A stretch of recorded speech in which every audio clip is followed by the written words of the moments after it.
இயேசு கிறிஸ்துவின் இனிய நாமத்தில் ஆம்பியஸ் ஊழியத்தின் மூலமாக அநேக நாட்களுக்கு பின்பு உங்களை சந்திப்பதில் மிகுந்த மகிழ்ச்சி அடைகிறேன். நம்முடைய வாழ்க்கையில் ஒருவேளை நாம் நடந்து கொண்டிருக்கிற பாதைகள் எப்படிப்பட்டதாக இருக்கிறது? துன்பத்திற்குள்ளாக நாம் நடந்து கொண்டிருக்கிறோமா? அநேக பிரச்சனைகள் நம்ம நெருக்கி கொண்டே இருக்கிறது அப்படின்னா, அதில் நம்மளால் எந்த விதமான முடிவையும் எடுக்க முடியாது. எந்த காரியத்தை நம்மளால் திறன்பட யோசித்து செயல்பட நிச்சயமாகவே முடியாது இல்லையா? அப்படிப்பட்ட நிலைமையில நம்ம இந்த உலகத்தில் இருக்கிறதும் ஒன்று தான், இல்லாததும் ஒன்று தான் அப்படின்ற மாதிரி ஒரு நிலைமைக்குள்ளாக நம்ம தள்ளப்படுவோம். வேதம் இப்படியாக சொல்லுகிறது.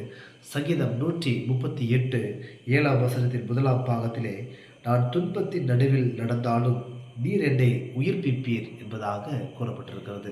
ஒருவேளை தேவன் இன்றைக்கு நம்மை உயிர்ப்பிக்க வேண்டுமா? நிச்சயமாக அவருடைய சமூகத்திலே உங்களுடைய குறைவுகளை நீங்கள் ஒப்புக்கொடுங்கள்.